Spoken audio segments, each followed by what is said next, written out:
A missile just tore through the hull. Fuel is burning, systems are failing, and the ship is still under threat. In 1987, a US warship was hit by not one, but two missiles. It should have sunk, it didn't. Welcome to the Survival Bunker, where we study the brutal reality of surviving war zones, sieges, and battlefield collapse. Today, we go inside the USS Stark, a US Navy frigate that absorbed two Exocet anti-ship missiles in the Persian Gulf on the night of May 17, 1987, lost 37 sailors, and refused to sink. This is not a story about a victorious naval engagement.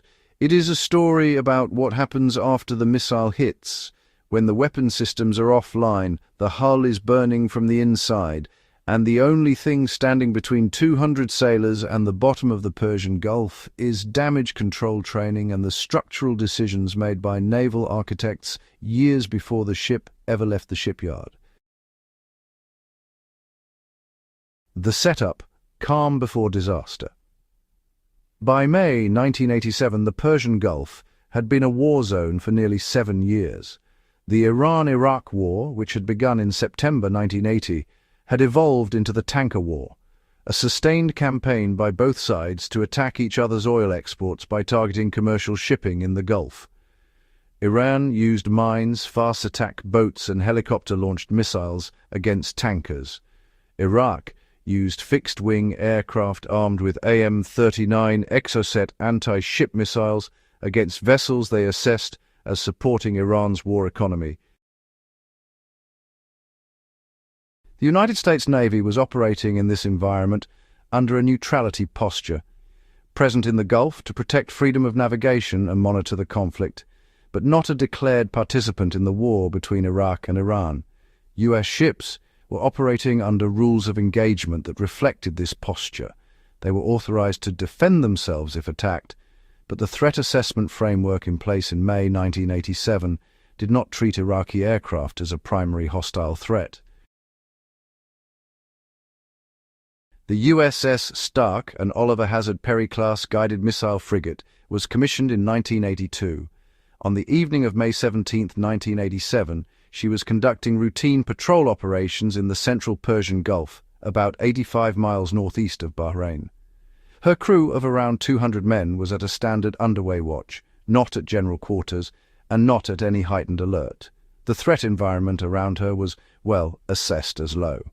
A single Iraqi Mirage F-1 aircraft was airborne that evening, flying a patrol route that US Navy radar tracked from quite a significant distance.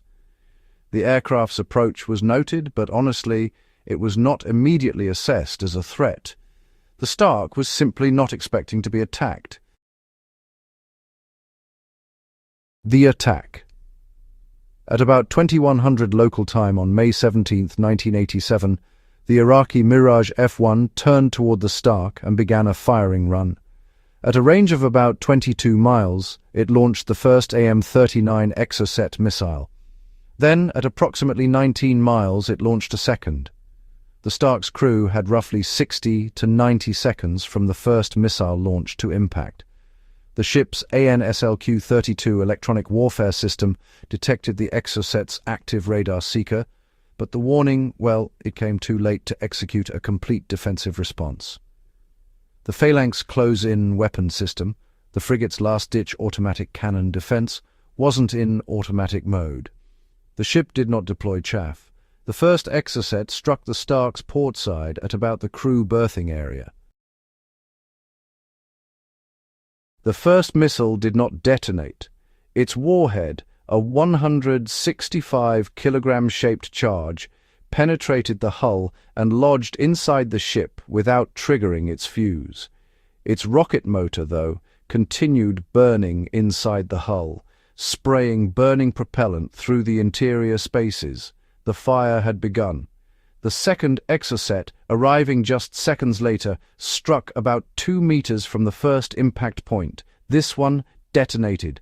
The explosion tore through the hull, destroyed the crew berthing compartment, killed sailors in their racks, and ignited the burning propellant from the first missile into a sustained, fuel-fed fire inside the ship's structure. The combined effect of the two impacts, one undetonated missile burning inside the hull and one fully detonated warhead, produced a fire and structural damage profile that naval architects had not specifically modeled as a combined casualty.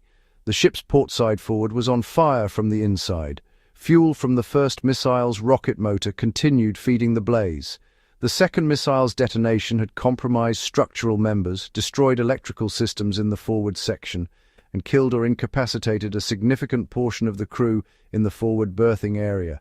37 sailors died in the initial attack, and its immediate aftermath, the largest loss of American naval personnel in a single incident since the Second World War at that point. The Iraqi aircraft turned and flew back toward its base. No further attack came. The Stark was left alone in the Persian Gulf, burning. The fire inside the Stark after the missile impacts was not a surface fire that could be approached directly and suppressed with water or foam. It was a structural fire, burning inside the ship's own hull, fed by residual rocket propellant and ignited insulation materials in spaces that were compromised by the detonation. The physics of a shipboard fire in this configuration are precise and dangerous. Heat builds in enclosed spaces faster than ventilation can remove it. Temperatures in compartments adjacent to the fire reach levels that cause adjacent materials to ignite without direct flame contact. A process called pyrolysis that converts structural materials into additional fuel sources. The fire does not need to spread through open flames. It spreads through heat conducted through steel bulkheads and decking. The specific risk on the Stark was magazine detonation. The ship's ammunition storage, missiles, gun rounds, explosive ordnance, was positioned in close proximity to the forward section where the fire was burning. If heat conducted through bulkheads reached the magazines and ignited stored ordnance, the resulting explosion would have removed the forward section of the ship and almost certainly sunk her. The damage control teams fighting the fire were not fighting to save a ship. They were fighting to prevent an explosion that would kill everyone still aboard. Simultaneously, the fire's heat was compromising the structural integrity of the forward hull section.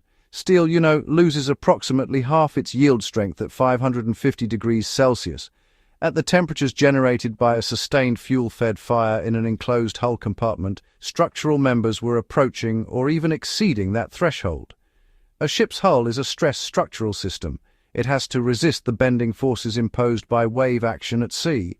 Structural steel, weakened by heat in the forward section, reduced the hull's ability to resist those bending forces, raising the possibility of progressive structural failure, the same risk the USS Samuel B. Roberts had faced 3 years later after her mine strike. The Stark was in danger from fire, from potential magazine detonation, and from potential structural failure, all at once, in the dark, with electrical systems destroyed in the forward section, with 37 of her crew dead and others wounded. Why she didn't sink? The engineering. The USS Stark survived because of two intersecting factors: the structural design decisions built into her at construction, and the damage control actions of her crew in the hours after the strike. The Oliver Hazard Perry class was designed with watertight compartmentalization as a primary survivability feature. The hull was divided into multiple independent watertight zones, separated by reinforced bulkheads. Flooding in one zone could be isolated from adjacent zones by securing watertight doors and activating zone isolation procedures, preventing progressive flooding from migrating through the ship. In the Stark's case, the missile impacts and fire had not produced catastrophic flooding. The hull was structurally damaged but not immediately open to the sea across a large area. The compartmentalization system was intact enough to prevent the flooding that did occur from becoming uncontrollable. The ship's fire main system, a pressurized seawater distribution network running through the hull to supply firefighting hoses, had been partially compromised by the damage, but, it actually retained function in sections of the ship away from the direct impact zone. Damage control teams were able to connect hoses to functioning sections of the fire main and direct water into the burning forward compartments from approach angles that avoided the worst heat concentrations. Halon fire suppression systems in specific machinery spaces provided automatic suppression capability for electrical and fuel fires in those zones, preventing the fire from establishing itself in the engineering spaces aft of the impact area. The engine room remained operational throughout the incident. The Stark never lost propulsion, which meant she could maneuver, maintain stability, and, critically, position herself so that wind and sea state did not drive fire deeper into the ship. The ship had been designed with redundant electrical generation, backup power systems that could maintain essential functions when primary systems were destroyed. The Stark's engineering spaces, undamaged by the missile strikes, continued generating power that supported firefighting equipment, communications, and the pumps that fed the fire main. None of these systems functioned automatically without human operation. They required damage control teams to activate them, maintain them, direct them, and adapt them as conditions changed in real time. The crew. Human survival under fire. The damage control effort aboard the Stark on the night of May 17, 1987, lasted approximately 4 hours before the fire was brought under control sufficiently to prevent further structural threat. Those 4 hours were conducted in conditions that placed demands on the surviving crew that training can prepare for but cannot fully replicate. The forward section of the ship was filled with thick black smoke from burning insulation, wiring, and hull materials. Visibility in the affected compartments was effectively zero. Damage control teams operating in those spaces worked in full breathing apparatus, OBA, or oxygen breathing apparatus, units that provided approximately 30 minutes of breathable air per canister. Team members rotated through the available OBA canisters as they depleted, maintaining continuous presence in the forward spaces while managing a finite air supply under conditions of extreme physical exertion. Heat in the spaces adjacent to the fire made physical approach to the fire front itself possible only for short rotations. Teams established a forward position as close to the fire as heat allowed, directed water onto the bulkheads and decking to cool structural steel and prevent pyrolytic ignition of adjacent materials, then rotated personnel back before heat exposure became incapacitating. The specific danger of magazine detonation drove a critical resource allocation decision by the damage control officer. Cooling the magazine bulkheads took priority over direct fire suppression. Water was directed onto the exterior surfaces of the magazine spaces, not to extinguish the fire, but to absorb heat conducted through the steel and prevent the internal magazine temperature from reaching ordnance initiation thresholds. This decision, prioritizing structural cooling over direct fire attack, was the judgment call that prevented the catastrophic explosion that would have sunk the ship. USS Conyngham and USS LaSalle arrived to provide assistance, sending additional damage control personnel and equipment across to the Stark. The reinforcement of the damage control effort with fresh personnel, people who had not been fighting fire for 2 hours and whose OBA canisters were full, was honestly a critical operational contribution to controlling the blaze. By around 1 o'clock in the morning on May 18, 1987, the fire was under sufficient control that the risk of magazine detonation had been reduced to manageable levels. The Stark was listing, but stable. Her engineering spaces were intact. She had power, propulsion, and a crew that had kept her alive through 4 hours of sustained damage control in conditions designed to defeat them. The Stark made her own way to Bahrain under her own power. She was subsequently transported back to the United States aboard a heavy lift vessel for repairs and remarkably returned to active service in 1988.